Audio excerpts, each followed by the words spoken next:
vamos a hacer.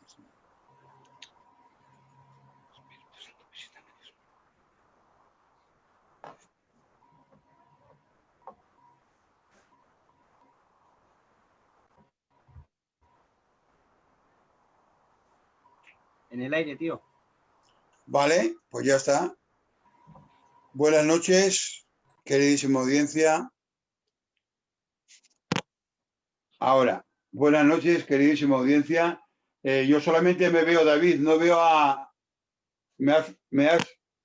Ahora. David, no veo al hermano, a mi tocayo. Pues no sé, tío, ¿estáis los dos en la pantalla? Vale, bueno. A ver ahora. Espera, ¿eh?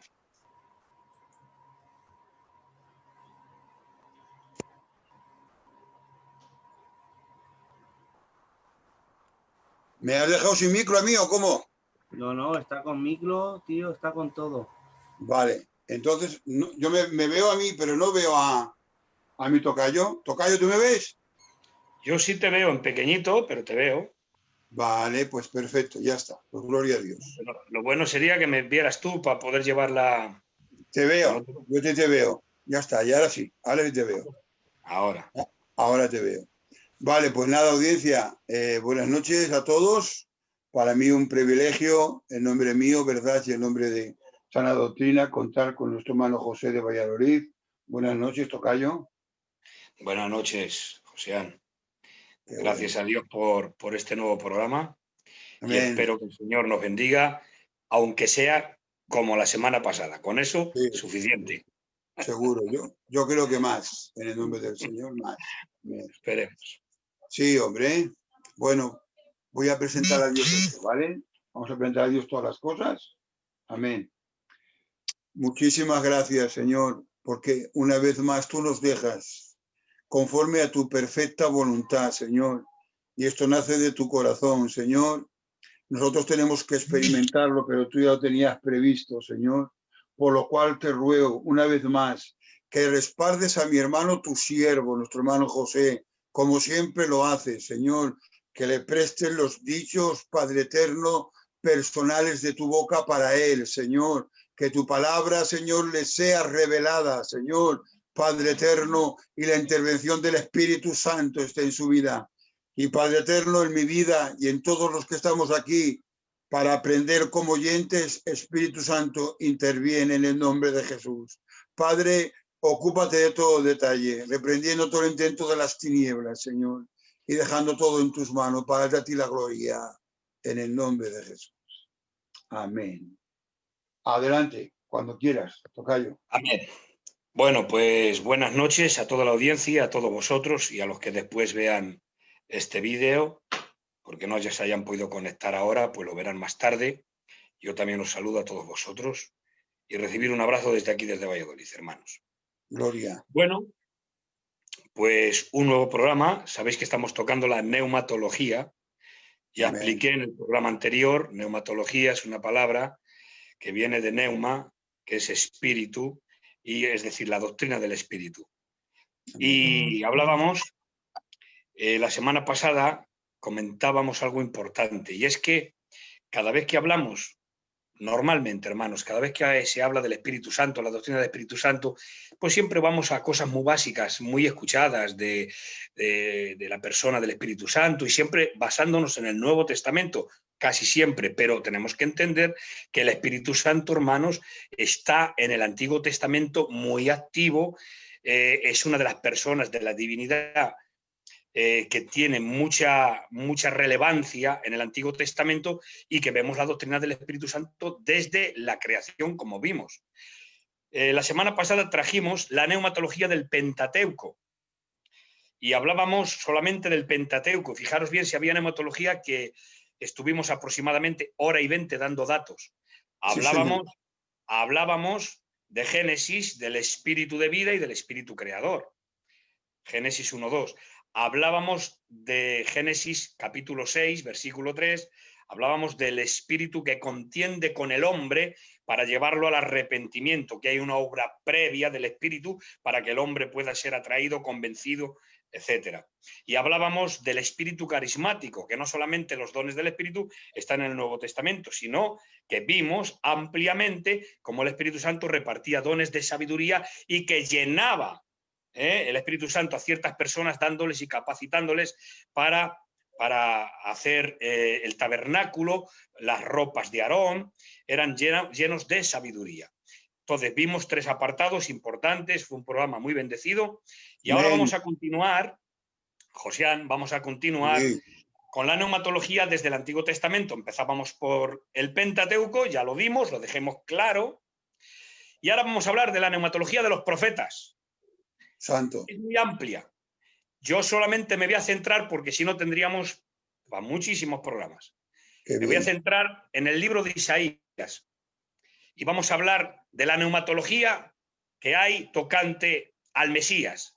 Ya hablábamos, si tú te recuerdas, Josías, hablábamos en el Pentateuco, hablábamos que el Espíritu y Cristo están muy unidos, que son inseparables y que no se puede separar. ¿Verdad? Y vamos a verlo, en qué sentido, aunque vemos que son personas distintas, pero no independientes, una sola esencia, un solo Dios, en 3 personas. Eso vimos algunos datos importantes. Bien. Bueno, pues para comenzar este estudio, o esta enseñanza, vamos a empezar, hermanos, desde el año 325. En el credo de Nicea, en el 325, ya sabéis que ahí hubo un concilio y se redactó un credo, el credo de Nicea. Y en el credo de Nicea hay un apartado donde se lee textualmente, yo os lo voy a leer, textualmente dice: creemos en el Espíritu Santo, Señor y dador de la vida. Amén. Fíjate bien, en el 325 ya ellos apoyaban la doctrina del Espíritu Santo como una persona divina, con personalidad, con atributos divinos y haciéndolo igual al Padre, igual al Hijo. Mirad, dice: creemos en el Espíritu Santo, Señor y dador de la vida, que procede del Padre y del Hijo y recibe una misma adoración y gloria, y que habló por los profetas. Ahí se recalca que habló por los profetas. Hermanos, una energía no habla, habla una persona. No, totalmente. Por lo tanto, ahí ya desde el 325 que quedó confirmada la doctrina del Espíritu Santo, y ahí se ve claramente, hermanos, cómo ya se tenía como al Espíritu Santo como una persona. ¿De acuerdo? En la neumatología de los profetas, lo que es hablar del Espíritu Santo en los profetas, tengo que deciros que de todos los profetas, Josías, mira qué dato, de todos los profetas que vemos en la Biblia, solamente 6 profetas hablan directamente del Espíritu de Dios. 6 solamente. Los demás hablan del Espíritu Santo, pero implícitamente, no son explícitos. No lo mencionan específicamente. Solamente hay 6 profetas en la Biblia que mencionan específicamente al Espíritu Santo. Por ejemplo, Jeremías, con ser un libro muy amplio, porque es amplísimo, no menciona en sus escritos ni una sola vez al Espíritu Santo, aunque está implícito en algunas ocasiones, pero no lo menciona ni una sola vez. Fíjate. Qué bueno. Fíjate, es un dato, es un dato que está ahí. Ni una sola vez Jeremías menciona al Espíritu Santo directamente. O sea, lo menciona, está implícito, pero no directamente. Solamente 6 profetas hacen mención del Espíritu de Dios directamente. Y esos 6 profetas son Isaías, Ezequiel, Joel, Miqueas, Ageo y Zacarías. Estos 6 sí lo mencionan al Espíritu de Dios directamente. Ahora vamos a centrarnos en el libro de Isaías y vamos a ver por qué es muy importante, hermanos. Mirad, el libro de Isaías, después tendré que hacer alguna reflexión y referencia a datos de bibliología. Me obliga el tema a dar datos de bibliología para entender ciertos aspectos. Mirad, hermanos, el libro de Isaías es muy relevante. ¿Por qué? Porque en el Nuevo Testamento los evangelistas que narran ven en Isaías, hay 3 pasajes concretos importantísimos que son Isaías capítulo 11, Isaías capítulo 42, el siervo sufriente. Qué bueno. Isaías 61. Estos 3 pasajes son los que vamos a desarrollar. Aleluya. Bien. ¿Por qué son tan importantes? El libro de Isaías es importantísimo, todas las profecías, pero estos 3 pasajes son muy importantes para el Nuevo Testamento. ¿Por qué? Porque los evangelistas ven en Jesús el cumplimiento absoluto al 100% de estos 3 pasajes de Isaías. Aleluya. Isaías 11, Isaías 42, Isaías 61. Ahora bien, hermanos, alguien hace ya siglos denominó al libro de Isaías como el 5.º evangelio. ¿Habéis escuchado alguna vez, Josías? Sí. Le llaman el 5.º evangelio, o otros lo llaman el evangelio del Antiguo Testamento. Sí. O sea, fijaros bien si tiene importancia el libro de Isaías. Podríamos hablar del Qumran, pero es otro tema. Nos centramos, hermanos, en el libro de Isaías y vemos estos 3 pasajes importantísimos. Ahora bien, tengo que decir, aunque os sorprendáis mucho de lo que os voy a decir, son datos comprobables. Siempre que yo hablo, Josías Tocayo, siempre que yo hablo o enseño, son datos comprobables. Amén. Aquí no hay nada, aquí, mira, yo soy muy objetivo, hermanos. A mí no hay nada, me parece, creo, eso a mí no me vale, lo siento. Normal, normal, No muy me vale. bien. Yo pienso, no me importa, ni lo que yo pienso, y con mucho respeto a tu persona, José, ni lo que tú piensas. ¿Qué dice la Normal, Biblia? normal, ¿Qué dice la Biblia? Eso sí me importa. Y a ti también te importa lo que dice la Biblia. normal, normal. Entonces, yo creo, hermano, que no. Yo pienso, no. ¿Qué dice la Biblia? Vamos a eso. Entonces, hermanos, yo lo que os voy a enseñar en esta noche, en algunos de los aspectos, pues son datos comprobables. Y fijaros bien, lo primero que tengo que hablar es que el libro de Isaías, como comúnmente pensamos o se piensa que el libro de Isaías en su totalidad fue escrito por Isaías, pero vamos a hacer una parada. Son datos comprobables. La inmensa mayoría de eruditos, y está comprobado, es más, comprobado y documentado lo que yo os voy a decir. Aunque hay gente que no apoya esa idea. Pero el libro de Isaías, no hay un Isaías solo. Vosotros sabéis que los profetas, había escuelas de profetas, ¿sí o no, José? ¿Verdad? Había escuelas de profetas. Sí, sí, bueno, totalmente pues de acuerdo.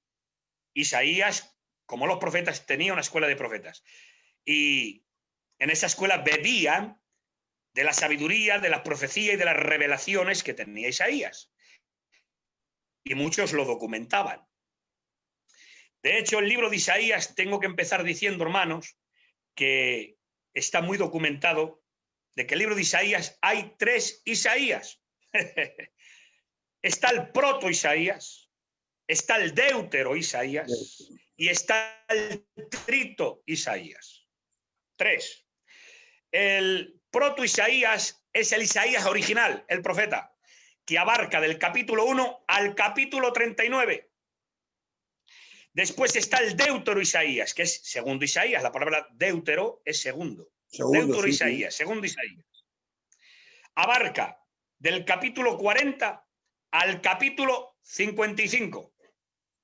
Y después está el trito Isaías, que es otro, quien escribe del capítulo 55 al 66 de Isaías. En esto, hermanos, tenemos que ver que el libro de Isaías es preexílico, es exílico y es post-exílico. ¿Qué quiere decir esto para la audiencia que me escucha? Pues que el libro de Isaías abarca un periodo antes del exilio, abarca un periodo dentro del exilio y abarca un periodo después del exilio. Entonces, son varios siglos. Entonces, Isaías, hermanos, no podía haber vivido tantos años para desarrollar todo el contenido del libro, porque abarca un periodo vasto de años, el cual Isaías no podía haber vivido tanto tiempo. De ahí, hermanos, se ve las diferentes revelaciones y profecías con relación al Isaías original, proto-Isaías, del capítulo 1 al 39, después se ve lo que es dentro del exilio del 39 adelante hasta el 45 y después se ve el post-exilio del 55 al 66. ¿De acuerdo? Amén. Eso sí quería yo dejarlo claro. Aquí Ahora está. bien, Muy bien. pero hay otro dato más, hermanos, por si a alguien le queda dudas. Esto no resta gloria ni bendición, hermanos, al contrario, te voy a decir por qué. Al contrario, todo lo contrario. Mirad, el libro de Moisés, los 5 primeros libros, el Pentateuco, decimos que fue escrito por Moisés, ¿de acuerdo? La voz de Moisés está, pero todo el escrito no está escrito por Moisés. Por ejemplo, Josiar, ¿cómo Moisés puede escribir su muerte? ¿Cómo puede narrar su muerte y decir, Claro, y lo enterró claro. Dios y hasta el día de hoy no se sabe, no lo va a escribir Moisés? Eso no lo pudo escribir Moisés. Entonces, hay otra persona que escribe. O sea, todo el Pentateuco no está escrito por Moisés, está la voz de él, Claro. está su voz, pero no es el que escribe todo. Repito, Claro. ¿quién va a narrar su propia muerte y cómo lo escribe y cómo está en el libro de Deuteronomio, hermanos? ¿Cómo es posible que escriba diciendo la forma que él iba a morir y que Dios le iba a enterrar y que no se sabe el día En el monte de Nebo. En el monte de Nebo. Sí, señor. donde está enterrado hasta el día de hoy? Eso no lo pudo escribir Moisés, en cambio pertenece al Pentateuco. Por lo tanto, vemos que la voz de Moisés está, pero Moisés no. Igual pasa con el libro de Hebreos, hermanos, aunque tenemos luces y varias posiciones de quién pudo escribirlo, pero no hay cátedra para decir quién escribió el libro de Hebreos. No lo sabemos. Al 100%. Pero todo esto que os digo, ¿por qué? Porque estamos hablando del Espíritu Santo. Tanto Isaías, si hay un Isaías que le ha escrito uno, el profeta, o la hayan escrito 3, como Moisés que escribe el Pentateuco y haya alguna persona que haya escrito datos, como el libro de Hebreos que no conocemos su autor, da lo mismo. Da lo mismo porque toda esa escritura hay un solo activador y un solo autor. Y ese se llama el Espíritu Santo. Amén. El Espíritu Santo es quien ha inspirado las escrituras. Totalmente de acuerdo. Sí, sí. Por lo tanto, todo el libro de Isaías es palabra inspirada por el Espíritu. El Pentateuco es palabra inspirada por el Espíritu. El libro de Hebreos es palabra inspirada por el Espíritu. Y no hay ninguna duda porque todo encaja como un guante. Cuando te le pones en la mano y encaja perfectamente, así encaja cada libro de la Biblia que se va beneficiando de revelaciones anteriores y de verdades anteriores, se va beneficiando y van añadiendo verdad y haciéndola grande, hasta llegar al clímax de la revelación en Jesucristo. Bien, hermanos, pues ahora vamos al capítulo 11. Al capítulo 11 de Isaías. Vamos a leerlo. Mirad, hermanos. Capítulo 11 de Isaías. Tú cuando quieras me paras, Josián, y... Tranquilo, vas perfecto. Vamos bien. De acuerdo. Capítulo 11. Mirad. Saldrá una vara del tronco de Isaí y un vástago retoñará de sus raíces y reposará sobre él el espíritu de Jehová, espíritu de sabiduría y de inteligencia, espíritu de consejo y de poder, espíritu de conocimiento y de temor de Jehová. Aleluya. Amén. ¿Qué pasaje, hermanos? Bueno, fijaros bien, en principio nos dice el texto, saldrá una vara del tronco de Isaí. Esa vara es David. Esa vara que sale del tronco de Isaí es David.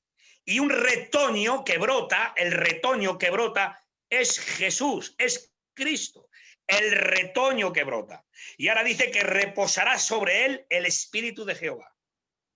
Que reposará sobre él. Fijaros bien, y dice que vendrá sobre él y reposará. Y le dará espíritu de inteligencia, de sabiduría. Espíritu de inteligencia y de sabiduría. Esto, hermanos, el Mesías iba a ser investido del Espíritu Santo de una manera continua. Es decir, hermanos, esto tiene relación que ya vimos algo anteriormente. Y fijaros qué dato más bonito y más importante. Mira, Josián, que ya hablábamos en el Pentateuco, algo de esto tocamos, y tú me hiciste una pregunta y te dije, sí, por ahí va. Mira, en 1 de Samuel, capítulo 16 y versículo 13, fíjate, hablando de David, dice el texto, lo leo.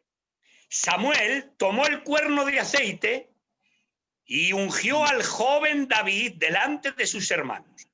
Y dice el texto, Josián, subraya esto. Dice, y desde aquel día en adelante, el Espíritu del Señor descendió sobre él con poder. Pero mira la frase. La primera vez que aparece esta frase en la Biblia es aquí. Dice, desde aquel día en adelante, el Espíritu de Dios vino sobre él. En otras traducciones dice, se apoderó sobre él. Desde aquel día en adelante. ¿Esto qué quiere decir? Esa palabra es la primera vez que se nombra ahí. Desde aquel día en adelante. Es decir, parece ser que ahí David, ese texto está implicando que el Espíritu Santo tenía continuidad en él. Era la excepción, porque veíamos que en el Antiguo Testamento no se tenía el Espíritu Santo porque no se podía ser templo, y ya lo explicamos por qué no será templo del Espíritu. Pero la excepción es en la tipología. David es un tipo de Cristo, es el rey pastor, es un tipo, es el rey pastor, es un tipo de Cristo, y Cristo da el cumplimiento. Al igual también que Moisés veíamos que tenía espíritu, lo vimos a través de la Biblia. Pero fíjate el dato, donde yo quiero ir a parar, hermanos, es que dice que desde aquel día en adelante el Espíritu del Señor vino sobre David. Desde aquel día en adelante. Es decir, parece ser que tenía el Espíritu continuo. ¿Dónde vemos este dato también? Salmo 51. ¿Qué dice David orando? No quites de mí tu santo. Claro. Totalmente de acuerdo, sí. Entonces es prototipo de Cristo, es el rey pastor. Y ahí hay una excepción, ¿vale? Entonces, de la misma forma, o de esa forma tan parecida, que venía y vino continuamente sobre David, de ahí leemos en el capítulo 11 de Isaías, vemos claramente que el Espíritu Santo reposará sobre el Mesías. Sí. Reposará perennemente sobre el Mesías. Pero mira qué dato. Voy hablando de memoria muchas cosas, ¿eh? Mira qué dato. En Juan capítulo 1 y verso 29, si no recuerdo mal, Juan recibe una revelación de Dios, Juan el Bautista. Sí. Y le dice Dios, sobre quien veas descender el Espíritu, pero mira el dato, sobre quien veas descender el Espíritu Santo y que permanece sobre él. Ese es el dato. O sea, el Mesías se caracterizaría por una investidura especial del Espíritu Santo. Dice, vendrá sobre él y permanece, porque la diferencia entre el Antiguo Testamento y eso es que el Espíritu Santo permanece en el Mesías. Entonces ese dato lo da Juan el Bautista, ¿de acuerdo? Sobre quien veas venir sobre él el Espíritu Santo y que permanece. Esa era la idea, permanecer. Pues esa investidura especial, hermanos míos, que vino sobre el Mesías, le iba a caracterizar, porque fíjate bien lo que dice el texto. Saldrá una vara del tronco de Isaí, estamos viendo que es David, y un vástago, que es Cristo. Retoñará de sus raíces. Pero mira, y reposará, ¿ves? Reposará, perenne. Sobre él el Espíritu de Jehová. Mira qué dato. Espíritu de sabiduría y de inteligencia. Amén. Sabiduría e inteligencia. ¿Para qué? Para la vida intelectual. Iba a ser capacitado de esa manera para la vida intelectual. Entendemos, hermanos, que Cristo era Dios 100%, sí, pero también era hombre 100%. Y el Espíritu Santo vino sobre él ungiéndole, porque el mismo Cristo lo dice. El Espíritu de Dios está sobre mí por cuanto me ha ungido. Ahora vamos a ver el por qué. Pero mira el dato que yo quiero resaltar, José. A ver qué te parece este detalle. Adelante. Y reposará sobre él el Espíritu de Jehová, espíritu de sabiduría y de inteligencia. Para la vida intelectual, espíritu de sabiduría e inteligencia. Espíritu de consejo y de poder. Para la vida práctica en el ministerio. Amén. Date cuenta, ¿eh? O sea, fíjate qué capacitación, hermano. Es que a veces leemos y pasamos rápidamente la lectura. ¿Verdad? Pero mira qué capacitación iba a recibir del Espíritu. Lo voy a repetir, hermanos, porque merece la pena. Reposará sobre él el Espíritu de Jehová, espíritu de sabiduría y de inteligencia.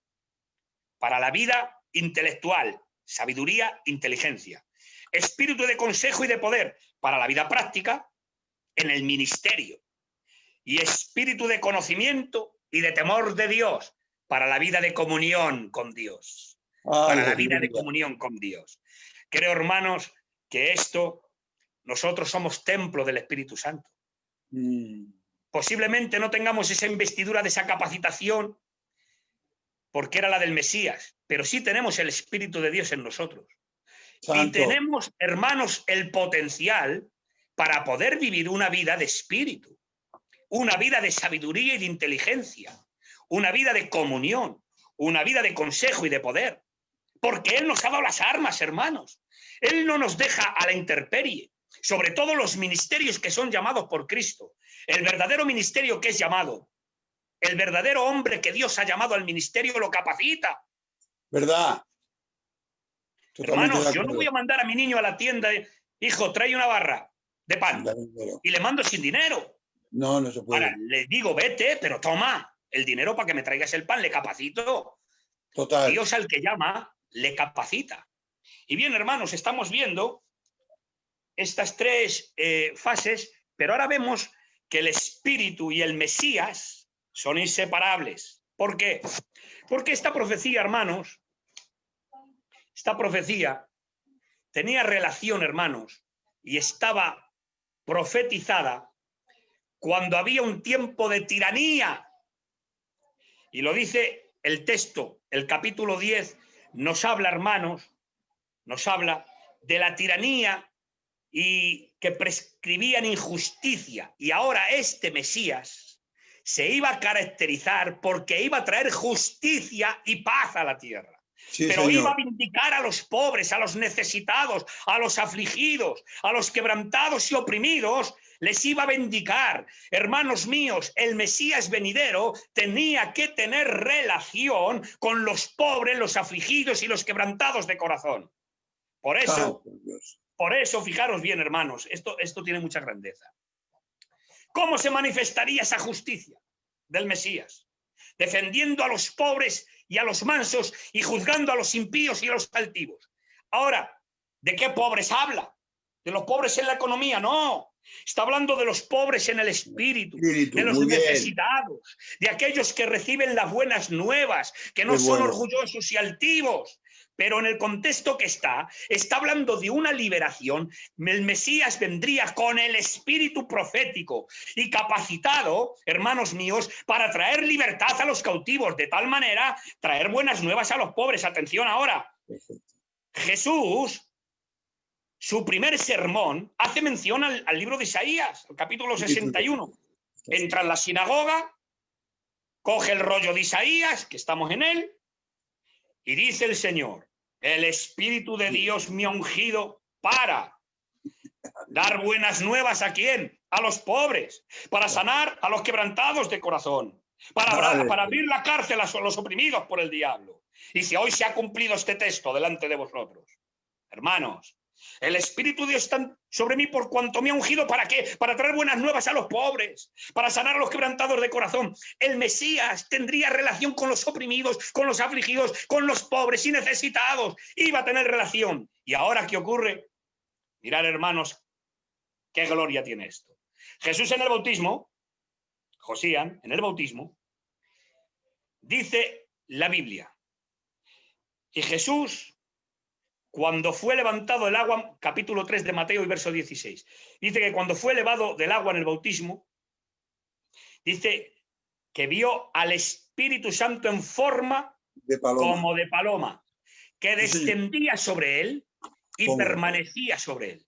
Y hubo una voz en los cielos que decía: este es mi Hijo amado, en quien tengo toda mi complacencia. Es decir, el tiempo del Mesías profetizado por Isaías había llegado con Cristo. Él es el verdadero Mesías. ¿Por qué? Porque dio cumplimiento 100% a la profecía de Isaías, capítulo 61, y en el capítulo 11. Lo vemos. ¿Por qué? Muy sencillo, hermanos, pero con mucha gloria. Porque cuando Jesús es elevado del agua, Josías, quiero que paréis y examinéis estos datos que os voy a dar. Cuando es levantado del agua, dice que ve al Espíritu Santo, dice Juan, y vi al Espíritu Santo descender en forma como de paloma. No era una paloma el Espíritu, era como una paloma.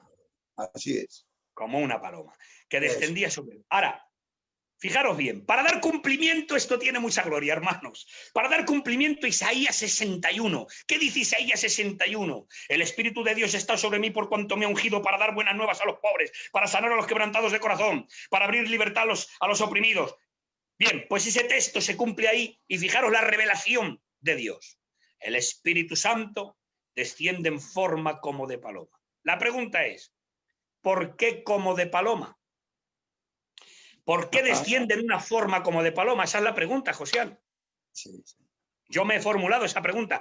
¿Por qué como paloma? ¿Por qué el Espíritu adopta una forma corporal, como dice Lucas, como de paloma? Pues por dos motivos fundamentales, hermanos. El primer motivo, mirad, la paloma en el pensamiento judío tenía relación con los pobres. Ofrenda levítica, capítulo 5 y verso 7. Dice Levíticos, cuando alguien traiga para ofrecer por el pecado y expiar el pecado, que traiga un cordero. Pero si no tiene lo suficiente para un cordero, que traiga un palomín, una paloma.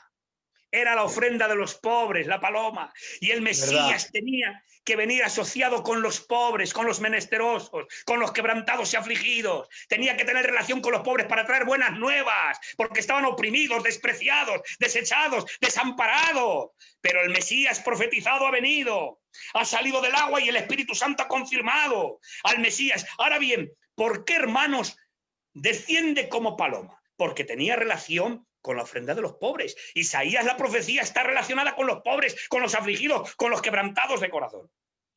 Pero yo me hacía una pregunta. ¿Por qué no desciende el Espíritu, que lo podía haber hecho perfectamente, en una forma corporal, una forma como de buey? ¿De un buey? ¿Por qué de un buey? Porque el buey en el pensamiento judío, hermanos míos, tenía relación con el ministerio y con el servicio. Totalmente. El buey en el Antiguo Testamento y en el pensamiento judío, eso lo sabían ellos. El buey tenía relación con el ministerio y con el servicio. Por ejemplo, ya en Deuteronomio dice, no pondrás bozal al buey que trilla. Al buey que trilla, sí, sí. Pero es que Pablo, en 1 Timoteo capítulo 5 y verso 18, Pablo dice, ¿no sabéis que la Escritura dice, no pondrás bozal al buey que trilla y el obrero es digno de su salario? Dice, ¿acaso Dios se preocupa de los bueyes o lo dice por nosotros, por los que trabajamos? Entonces, el buey tenía relación con el ministerio y con el servicio. ¿Por qué el Espíritu Santo no aparece, hermanos, en una forma de buey, dando cumplimiento en el pensamiento judío, diciendo, aquí está el ministerio profético, este es el ministerio, este es el que va a servir en este ministerio, en forma de buey, declarando públicamente el ministerio público de Cristo? ¿Por qué no lo hace así? No, desciende como una paloma. Primero, porque la paloma tenía relación con la ofrenda de los pobres. Isaías, el Mesías profetizado, tendría relación con los afligidos y los pobres y necesitados, ¿de acuerdo? Segundo punto, ¿por qué como paloma?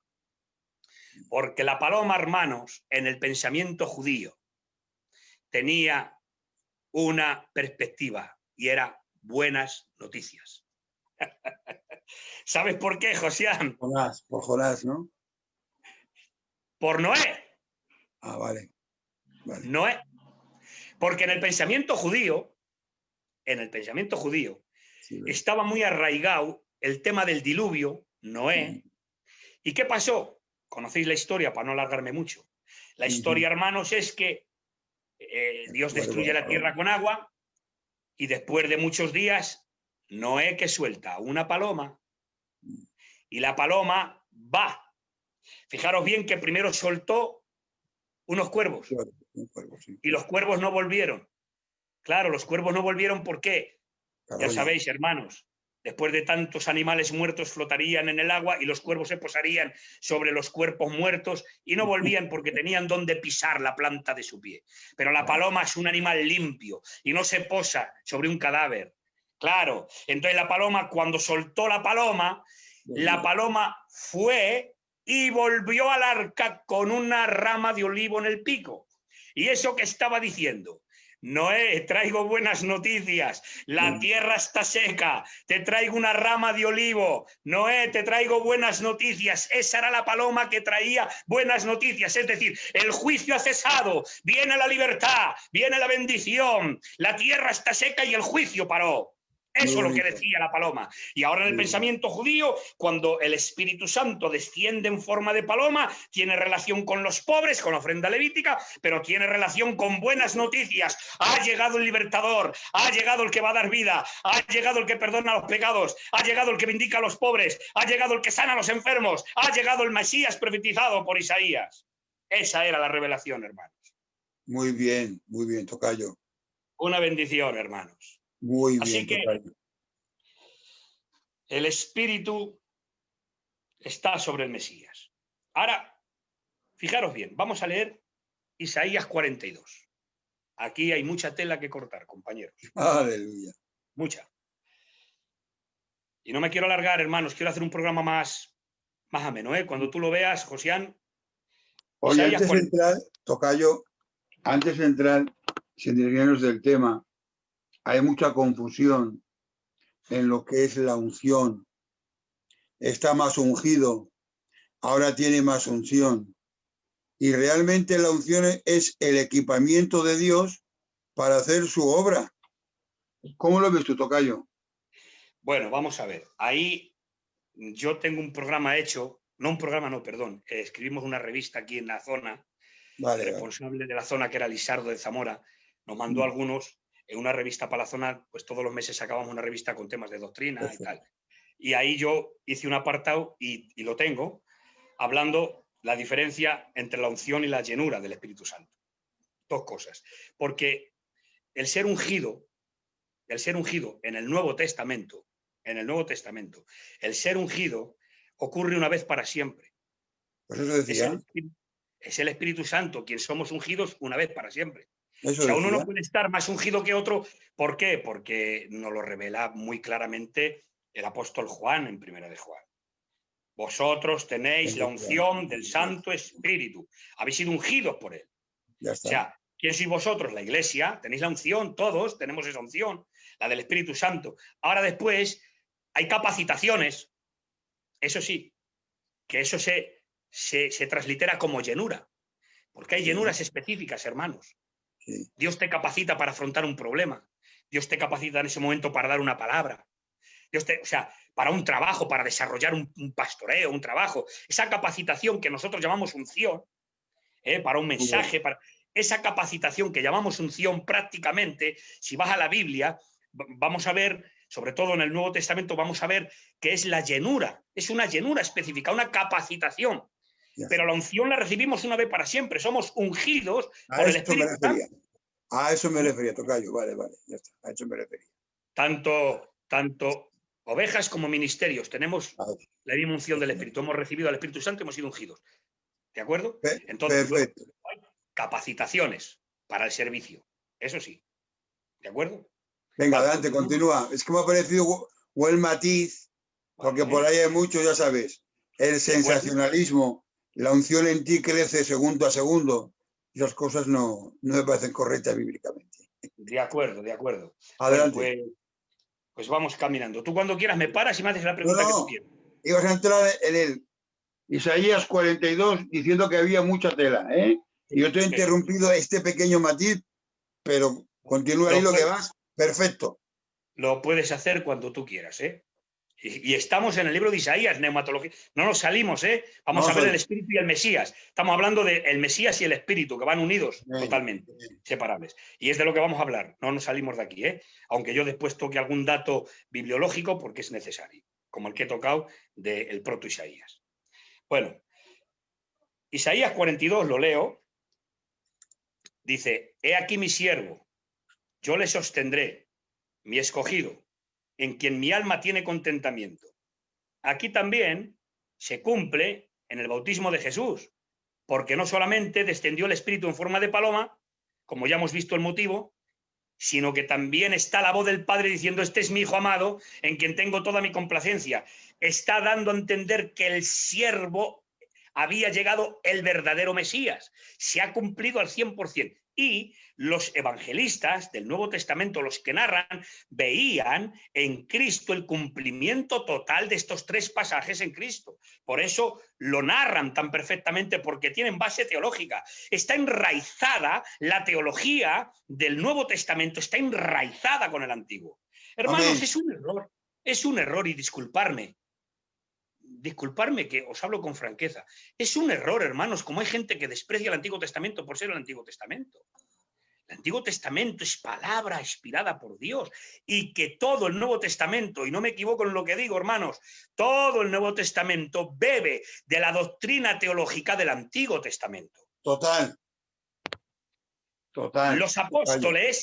Los apóstoles eran teólogos del Antiguo Testamento, no del Nuevo. No tenían ellos el Nuevo Testamento, le tenemos nosotros. Ellos eran los que lo escribieron después. Eran teólogos del Antiguo Testamento, guiados, iluminados por el Espíritu Santo. Total, que dice el texto de aquí: mi siervo, yo le sostendré, mi escogido, en quien mi alma tiene contentamiento. He puesto sobre él mi espíritu, ¿ves? Él traerá justicia a las naciones. Mirad, hermanos, no gritará, ni alzará su voz, ni la hará oír en las calles. Esto es importante. Parece un texto que es muy importante, porque dice que el Mesías iba a traer justicia. Y dice a las naciones. Aquí, hermanos, el ministerio del Mesías no se iba a confinar al pueblo judío solamente.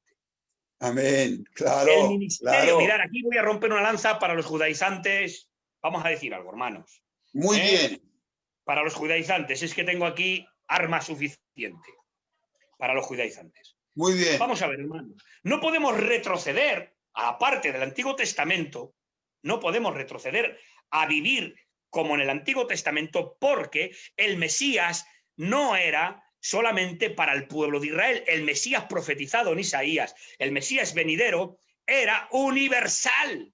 De hecho, es universal. Amén. El Mesías es universal. Por eso, ¿qué dice el texto? Fijaros cómo hay que ser meticuloso con la palabra. Dice: he aquí mi siervo, yo le sostendré, mi escogido, en quien mi alma tiene contentamiento. Y he puesto él sobre él mi espíritu, y traerá justicia ¿a quién? A las naciones. Santo. No solo a Israel. Claro. Israel quería el Mesías para él, y decían que el Mesías era de ellos y para ellos, y que los gentiles, que no tienen nada que ver, pero vemos que no. El Mesías es universal. Y ahora dice: traerá justicia a las naciones. ¿Y de qué forma traerá la justicia? ¿Cómo ministrará esa justicia el Mesías? Dice de qué manera. No gritará, ni alzará su voz, ni la hará oír en las calles. Amén. O sea, que iba a ministrar la justicia de una forma humilde. La justicia no se puede imponer de una forma brava, hermanos. Claro. La justicia de Dios no se puede imponer con vara de hierro, como muchas veces decimos, y queremos imponer la justicia a fuerza de golpe y a fuerza de vara. La justicia se pone de forma humilde. Amén.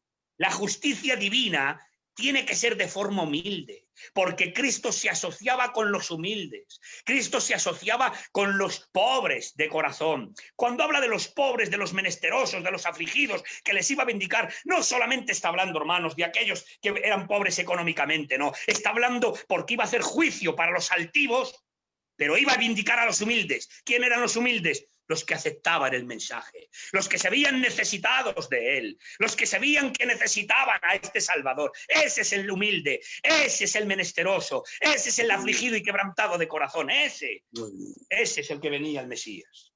Muy bien. Y ahora no gritará, ni alzará su voz, ni la hará oír en las calles. De forma humilde ministraría esa justicia. Gloria a Dios. Ahora bien, me voy a parar unos momentos aquí, que he dicho que hay tela que cortar. Bien. Mirad, hermanos. El Mesías venidero se relacionaría de una forma, como hemos visto, humilde, con los pobres, necesitados y quebrantados de corazón, pero establecería una justicia en las naciones. O sea, que el Mesías no estaba confinado a Israel. No podía estar confinado solo a Israel. Claro. Sí, es verdad que dice, a los suyos vino y los suyos no le recibieron, pero es que el Mesías, hermanos, venía de una forma no solamente para Israel. De hecho, abrió la puerta a los gentiles. Tengo otras ovejas que no son de este redil. ¿Verdad? Las cuales Sus ovejas. Dice, habrá un solo pastor y un solo rebaño. Hablando de los gentiles y del pueblo de Israel creyente. Entonces, hermanos, aquí tengo que romper una lanza. El Mesías sería universal, pero los judíos creían en el Mesías endocéntrico, nacionalista, y para ellos. Pero fijaros bien, ¿cómo interpretaban y qué ocurría en el pueblo de Israel en aquel tiempo? Los israelitas, voy a pararme muy despacio aquí y cuando tú quieras... Tranquilo. Mirad, los israelitas, hermanos, el pueblo judío, esperaba un Mesías libertador, ¿de acuerdo? Uno libertador. De tal manera que era el hijo de David, el reinante. Pero, ¿qué pasa? Que ellos, los judíos, de alguna forma, hermanos, veían un doble mesianismo. Un doble mesianismo. Llegaron a ver dos Mesías, no uno. Ahora os lo explico con calma. Sí, ¿verdad? Llegaron a ver dos Mesías, Josías, no uno. Escúchame bien. El suficiente, vale. ¿Por qué? Porque al principio, ¿cómo interpretaban Isaías 42, el siervo sufriente? ¿Cómo interpretaban Isaías 53? ¿Cómo interpretaban? Ellos interpretaban, primeramente, que Isaías 42, el siervo sufriente, Isaías 53, ¿quién eran? Ellos. Israel era el siervo sufriente. Sí. Era Israel, el siervo de Dios y el que sufría, ese era. Y que iban a ser vindicados y de tal manera iban a expiar el pecado, de tal manera que ya en la cautividad babilónica, ahí ellos pensaban que expiaban el pecado y que ya Dios les iba a vindicar. Pero que va, todo lo contrario. Después cayeron en manos de los persas, después en manos de los griegos, después en manos de los romanos y siempre subyugado. ¿Y qué pasó? Que entonces su teología cambió. Y ahora empezaron a ver, entonces hay dos Mesías. Está el Ben Yosef y está el Ben David. Eso es. El Ben Yosef era el hijo de José. El hijo de José, el Ben, fíjate, Ben Yosef y Ben David, el hijo de José. Y estoy hablando de la parte del Antiguo Testamento. Y Ben David, el hijo de David. Tenía que haber dos Mesías. El Mesías sacerdotal sufriente y el Mesías reinante. Eso es. Ojo, ¿por qué? ¿Por qué llegaron a esta conclusión? Porque ellos no podían entender que el mismo Mesías que sufre, el mismo siervo que sufre, el mismo siervo que muere, es el mismo siervo que les vindica, que gobierna, que les libera y que reina. No lo pueden entender en el Antiguo Testamento. Para ellos era una locura. ¿Cómo puede ser el cordero que sea a la misma vez el león? Es imposible. Entonces ven dos Mesías. Ven al hijo de José, Ben Yosef, de la descendencia de Jacob, y ven al hijo de David, al reinante, al poderoso, al que libera. Y ahora están esperando al que libera, porque dicen, claro, vamos a ver, ¿cómo interpretan ahora los judíos el siervo sufriente? Llegaron a pensar que eran ellos, pero veían que eso no se cumplía, cambiaron la teología y ahora entendieron que hay dos, no puede haber uno. ¿Cómo va a ser el mismo que sufre, el mismo que muere? ¿Cómo va a ser el mismo que les vindica, el mismo que reina y el mismo que les libera? No cabe. Entonces ven un doble mesianismo. Está el Ben Yosef, el hijo de Dobed, que es el sacerdotal y el que sufre, pero está el hijo de David. Y ahora, ¿quién esperamos ya en esa época? Al hijo de David, al reinante, al que nos libera, al que estamos esperando. Ese tiene que venir. Claro, hermanos. Esto se llama el secreto mesiánico. El secreto mesiánico. ¿Por qué? Mirad. Fíjate qué cosas. Fíjate qué cosas. Josías, fíjate qué cosas. Jesús nunca se llamó el Mesías. No. Se le atribuía el nombre de Mesías si él lo recibía. Sí. le llamaban el Mesías y él otorgaba. Pero él nunca se denominó y se llamó Mesías. Buscar en las páginas de la Biblia, a ver dónde lo encontréis. Ni una sola vez. Eso se llama secreto mesiánico. ¿Por qué? Jesús siempre utilizó un dato. ¿Él cómo se llamaba? El Hijo del Hombre. El Hijo del Hombre. Jesús siempre decía el Hijo del Hombre. Es necesario que el Hijo del Hombre vaya. Es necesario que el Hijo del Hombre. El Hijo del Hombre. Pero él nunca se llamó Mesías. ¿Por qué no se llamó Mesías? Porque Jesús nunca quiso confundir. Él quería traer luz. Y él se hacía llamar el Hijo del Hombre.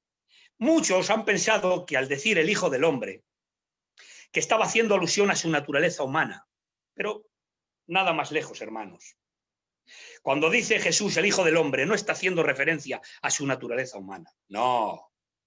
Jesús se hacía llamar el Hijo del Hombre, ¿por qué? Porque los judíos que estaban viendo el doble mesianismo, uno sufriente y otro reinante, ahora Cristo unifica, diciendo el Hijo del Hombre.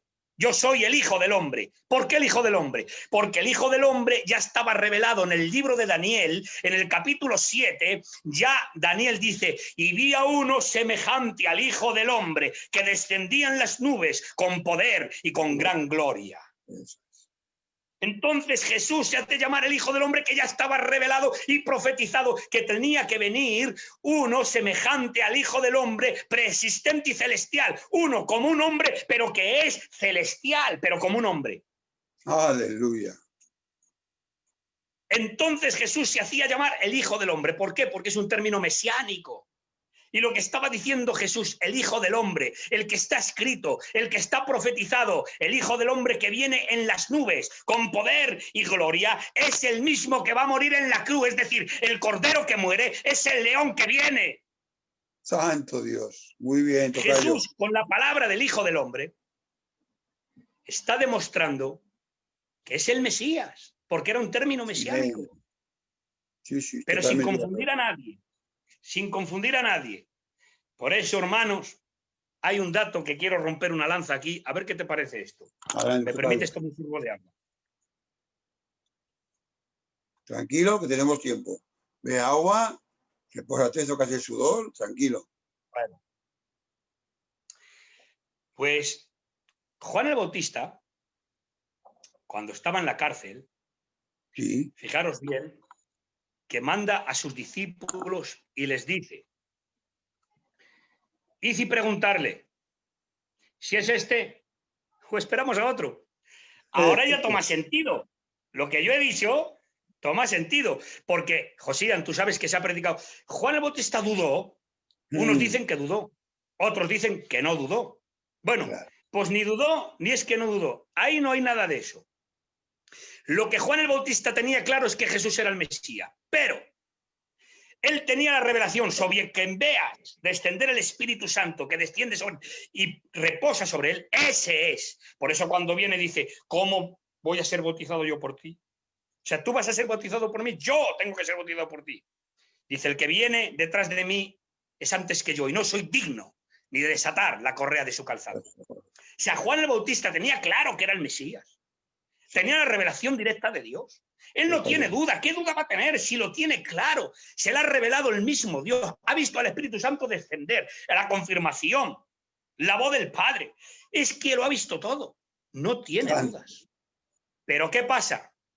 Que en la teología intertestamentaria que se empezó a gestionar, ya desde los esenios, nació una teología, hermanos, acerca de esto que os estoy hablando. Y Juan el Bautista, hermanos, conociendo las teologías que había, fijaros bien, del doble mesianismo, él se ve que está preso por denunciar la verdad, ve que Cristo no les vindica, ve que Cristo no destruye el brazo de Roma, ve que Cristo no se revela. Y ahora Juan el Bautista dice, ir y preguntarle si es este o esperamos a otro. Está diciendo, preguntarle si es este el rey que tiene que reinar o esperamos al otro, porque a lo mejor este es el que tiene que morir y sufrir, pero esperaremos al otro. ¿Te das cuenta? José, buen detalle, tocayo, buen detalle. claro, es que la frase que utiliza Juan es muy importante, hermanos. Mirad, Juan el Bautista, ¿dónde estuvo 30 años? En el desierto, ¿no? En el desierto. ¿Y qué se crió? Como el libro de la selva, como Mowgli, desnudo y solo. No, Estaban los esenios en el desierto, compañero. claro. Y yo tengo un programa hecho hablando de los esenios y el nacimiento de los esenios en un programa de bibliología. Entonces, vemos, hermanos, que en los esenios se había desarrollado ya y venía del periodo intertestamentario, no solo de los esenios, sino que ya venía del fariseísmo y venía del periodo intertestamentario ya las doctrinas enraizadas que Pablo bebe mucho del Antiguo Testamento para traer su teología. Por ejemplo, la personificación del Espíritu Santo. Si me lo recuerdas ahora esa palabra, hablamos un poquito de ese dato para ir concluyendo, hermanos. Vale. Entonces vemos a Juan el Bautista que les dice ir y preguntarle, si es este o esperamos a otro. O sea, esa palabra tiene mucha contundencia. Si es este, el que tiene que liberarnos, porque Juan el Bautista no podía entender que Cristo no les vindicara. Juan el Bautista está diciendo, yo por declarar la verdad estoy preso, me van a matar. El mal sigue conviviendo con el bien. Este no hace nada, no se manifiesta. El brazo romano sigue ahí, los pobres siguen ahí, no nos libera, estamos esperando al hijo de David, estamos esperando al reinante y morimos aquí. Ir y hacerle y preguntarle, si es esto, esperamos a otro. ¿De qué está hablando? Posiblemente está hablando de ese doble mesianismo, del Ben Yosef, el hijo de José, y el Ben David, el hijo de David, que en Cristo se cumplen las dos cosas. Fue el hijo de José en la carne y fue el hijo de David como estaba profetizado. O sea, en Cristo será el cumplimiento. Y ahora cuando van a preguntarle, los discípulos de Juan, cuando van a preguntarle, ¿qué respuesta le da Jesús? Amén. Si hubiera dudado, hermanos, como algunos dicen, Juan dudó, es que yo escucho mucho esto, Josián, y quiero hacer hincapié, que Juan en la cárcel dudó. Si hubiera dudado, Josián, si hubiera dudado Juan, ¿cómo es posible que Jesús dice que salisteis a ver al desierto? Una caña sacudida por el viento, a un hombre vestido de ropa fina, están los palacios. ¿Qué salisteis a ver? A un profeta, sí os digo, porque no hay nacido de mujer mayor que Juan el Bautista, profeta, nacido de mujer, no hay otro como él. O sea, justificándole, hombre, si vienes con una duda dudando de mí, ¿cómo te justifico yo que no hay otro como tú? O sea, no guarda armonía. Entonces, y ahora le dice a los que les envía, Jesús le dice, ¿qué salisteis a ver? Un profeta, sí os digo, porque no hay profeta nacido de mujer mayor que Juan el Bautista. Y les dice, id y hacer saber a Juan. Los ciegos ven, los mudos hablan, los sordos oyen, y a los pobres es anunciado el Evangelio. Le está diciendo, ir y decirle que el rey está, que el reino está comenzado, pero no está consumado, que tiene que convivir el mal con el bien hasta que venga el Hijo del Hombre, con poder y gloria en las nubes. Tendrá que convivir el mal con el bien, como hasta ahora lo estamos viendo, el mal con el bien. Y luego vemos los pasajes, los peces buenos, los peces malos, la tierra buena, la tierra mala. El mal tiene que convivir con el bien. Lo que le está dando un mensaje a Juan el Bautista, y le está diciendo, el rey está, el rey ha venido, pero aunque muera, vendré con gloria a establecer la justicia.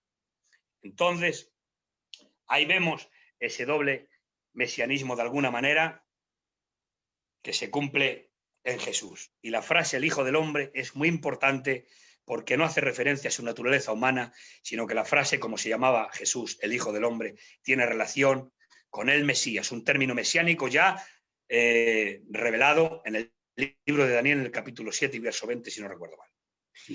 Y bien, hermanos, dicho esto, el Espíritu que vendría sobre el Mesías traería justicia, traería vindicación, sería el Hijo de David, tendría espíritu de consejo, tendría espíritu de inteligencia y vendría con ese espíritu, con esa, como estábamos hablando antes, con esa unción, porque vino el Espíritu Santo sobre él, y Jesús dice, el Espíritu de Dios está sobre mí por cuanto me ha ungido. Cumplió con creces el libro de Isaías, y los evangelistas reconocen en Jesús al 100% el cumplimiento del Mesías profetizado en Isaías. Sí, señor. Y para ir finalizando, que me acuerdo, te he dicho que me recordaras, pero ya me recuerdo yo. Vale. La personalidad del Espíritu Santo. Porque ahora vamos a hablar un poquito de la personalidad del Espíritu Santo y ya finalizamos, ¿vale? Que ya llevo, no sé qué tiempo llevo. Vamos a ver. Tranquilo, hermano. Tranquilo. Bueno, pues... Tranquilo. Vamos a ver un poquito la personalidad del Espíritu Santo. La personalidad del Espíritu Santo como persona se desarrolla prácticamente al 100% en el periodo intertestamentario. Fíjate, qué detalle. Estudiando podemos ver cosas muy importantes. Y una de las más importantes es la que yo te voy a decir. El pueblo de Israel, cuando salió de Egipto, fíjate bien que venía de un lugar que eran politeístas. Tenían muchos dioses. Fíjate que estuvieron muchísimos años Israel subyugado en Egipto como esclavos y relacionándose en un ambiente pagano politeísta. Se dice que Egipto tenía más de 3.000 dioses, ¿eh? Más de 3.000 dioses. Que ya son. Ya tenían dioses. Tenían dioses para todo, para todo. Bueno, pues eran politeístas. ¿Y qué pasó? Que cuando Dios saca a Israel de Egipto y los lleva por el desierto, fijaros bien que siempre Dios les recordaba el Shema. ¿Qué es el Shema? Oye, Israel, el Señor tu Dios, el Señor uno es. Porque a causa del politeísmo, el Señor siempre recordaba el Señor tu Dios uno es, no muchos. Y ahora Dios, de alguna manera, revelándose como por los escritos de Moisés en el Pentateuco, Dios empieza a revelar el Espíritu Santo, pero muy paulatinamente, porque conocían, los judíos conocían al Espíritu Santo, como hemos visto ya en el Pentateuco, como el aliento, como la fuerza, como el viento de Dios, pero no como una persona al 100%, eso se puede desarrollar. El judío, el pueblo de Israel, cuando estaba en Egipto, no pienses, Josián, que los judíos siempre fueron monoteístas. Eran monolátricos. No monoteístas, monolátricos. ¿Qué es monolátrico? ¿Creían en el Dios supremo? Sí. ¿Creían en el Dios que ha creado los cielos y la tierra? Sí. ¿Creían en Yahvé como Dios poderoso y el Dios verdadero? Sí. Pero también creían en otros dioses más inferiores. Vaya. Sí. Eran monolátricos. Creían en otros dioses más pequeños. De ahí el becerro. De ahí el becerro de oro. Cuando Moisés sube al monte, que le dicen a Aarón, haznos un becerro, un dios para adorarle. Porque creían en algún dios más pequeño. Y por eso Dios siempre les advierte, y sobre todo en Isaías que estamos, les advierte diciendo, oye Israel, porque yo soy Dios y no hay otro fuera de mí. Eso está escrito. ¿Por qué decía eso Dios? ¿Por qué le recordaba, oye Israel, yo soy tu Dios y no hay Dios fuera de mí? Porque ellos creían en él, en el Dios soberano, de acuerdo, pero creían en unos dioses más inferiores. Y Dios les decía, de alguna forma les recordaba, soy Dios y no hay otro Dios fuera de mí. Y luego les recordaba el Shema, oye Israel, el Señor tu Dios, el Señor uno es, que sería el Shema, Shema Israel, Elohim Adonai, Elohim Yahid. Eso es en el hebreo, uno es. Entonces, el Señor tu Dios uno es. A partir de ahí, hermanos, se va desarrollando la personalidad del Espíritu Santo, porque Dios no dio esa revelación directa de que el Espíritu Santo es una persona, de que existía el Verbo, de que existía el Padre. No dio esa revelación a causa del politeísmo. Ok. Claro. A causa del politeísmo, el Espíritu Santo va revelando su personalidad paulatinamente, con atisbos, con detalles, como hemos visto en el Pentateuco, o vemos en Isaías también, envías tu Espíritu, ahora vamos a ver la personalidad del Espíritu, cómo se va revelando ya en Isaías, y se va revelando poco a poco, pero donde se hace ya fehaciente es en el periodo intertestamentario y por el libro de sabiduría. Sabiduría, fíjate tú, ya hace la personificación del Espíritu Santo. Y vamos a ver algunos versículos que vamos a leer. Isaías capítulo 63 y verso 10. Dice, y ya con esto vamos a finalizar. Isaías 63, 10. Mas ellos fueron rebeldes e hicieron enojar al Espíritu Santo. Fijaros bien, este texto resalta la personalidad del Espíritu Santo. ¿Por qué? Porque la electricidad nos enfada, por ejemplo.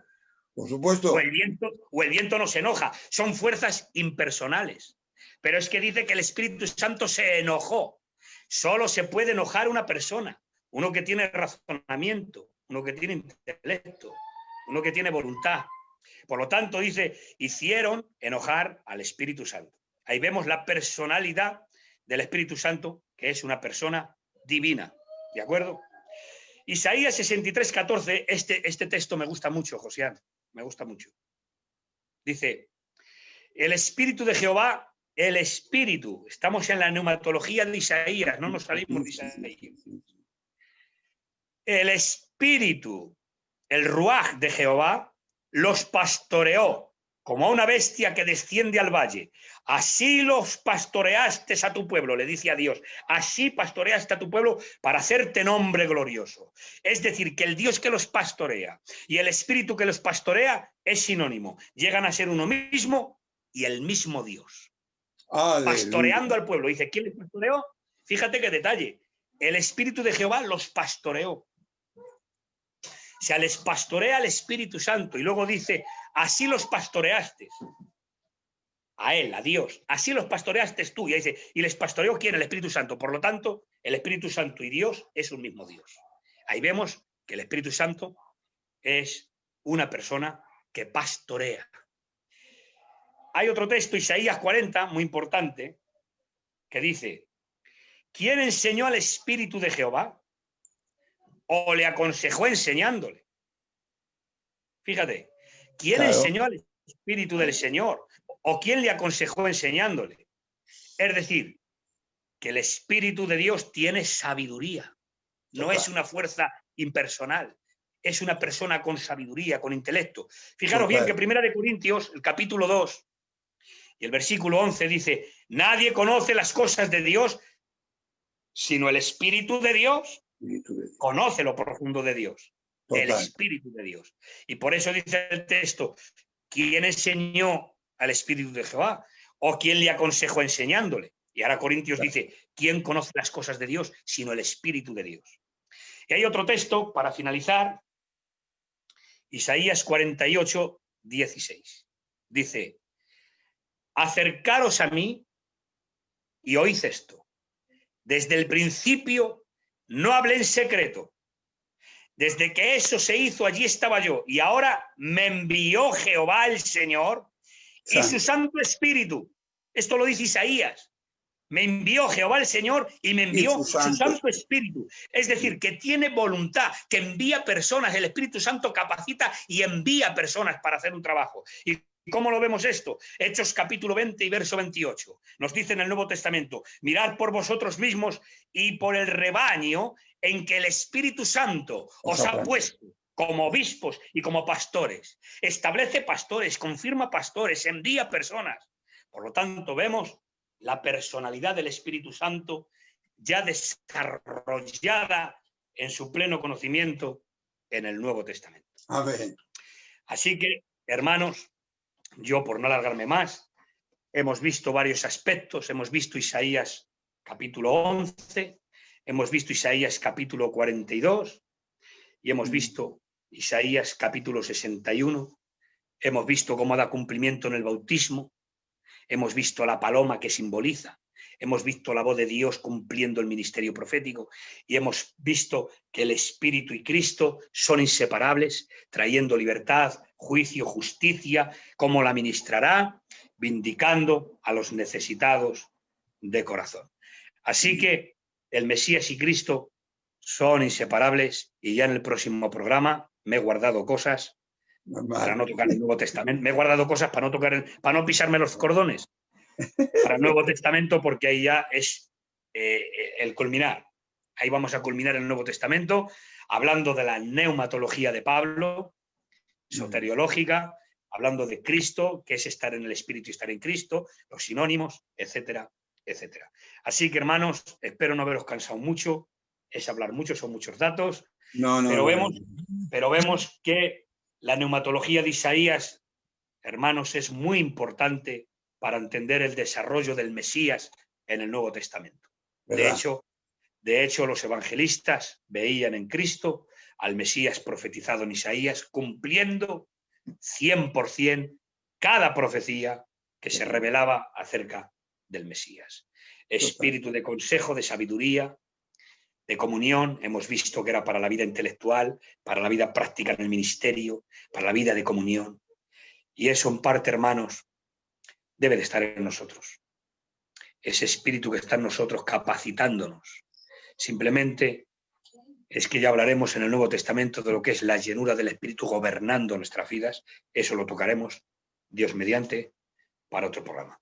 Así que, con estas 4 pinceladas, para no hacerlo muy canso, hemos hablado del libro de Isaías, el Espíritu y el Mesías y el cumplimiento mesiánico. Hemos hablado del doble mesianismo, hemos hablado del Hijo del Hombre, hemos visto cómo aplicaban Isaías 53 y Isaías 42, los israelitas, y hemos visto el cumplimiento también de Juan el Bautista. Por mi parte, que Dios os bendiga a todos. Perfectamente. Un abrazo y no sé, lo que tú quieras hacemos, José. Sí, mira, vamos a ver. Hoy sí que andamos mejor de tiempo, porque son las 11:08, pero quiero agradecerte públicamente tu esfuerzo, porque sé que tienes un resfriado y la garganta la tienes un poco o bastante afectada, y aun con todo te has esforzado. Muchísimas gracias. Por lo cual, como dije en el primer programa, voy a posponer para el último programa, ¿vale?, las preguntas.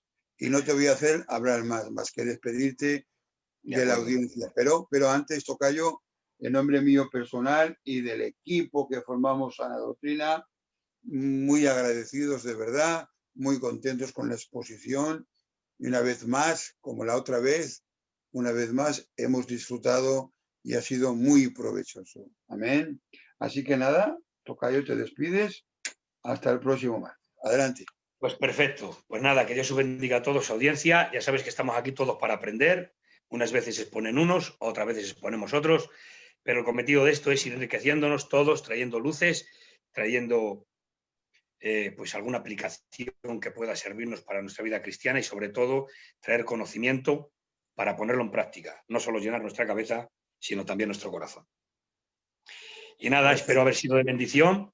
¿Seguro? Estamos tocando la neumatología, que es un tema muy amplio. Toqué el Pentateuco, que fue muy enriquecedor, y hemos tocado solamente el libro de Isaías. No me he podido meter con Ezequiel, que hay tela, con Joel, con Miqueas, que son otros datos, y eso ya no lo voy a tocar porque simplemente con hablar del Espíritu y del Mesías creo que es suficiente, y el próximo programa, si Dios permite, pues ya culminamos en el Nuevo Testamento con la neumatología de Pablo y posiblemente de Lucas. ¿De acuerdo?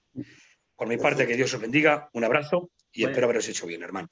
Y si alguna cosa no la habéis entendido bien, porque voy muy, los datos que tengo les voy dando muy así, pues nada, anotar las preguntitas y el próximo programa, pues las resolvemos. Por mi parte, nada, que Dios os bendiga y un abrazo. Tocayo, es un placer compartir contigo, de verdad, me encanta compartir contigo por tu manera, tu forma, tu humildad, porque sé que eres un maestro y siempre estás ahí diciendo de aprender cuando tú eres un hombre de los que puedes exponer tanto o mejor que cualquiera de nosotros. Que Dios te bendiga, compañero. Un abrazo. Venga. Qué bien. Bien, buenas noches. Ya sabéis, el próximo programa lo tenemos, si Dios quiere. Decir que podéis también seguirnos en Instagram, ¿vale? Jóvenes para Cristo, Sana Doctrina Jóvenes para Cristo. Y nada, tío José, muy bien. Dios os bendiga a todos en el nombre de Jesús. Muy bien, David. Perfecto.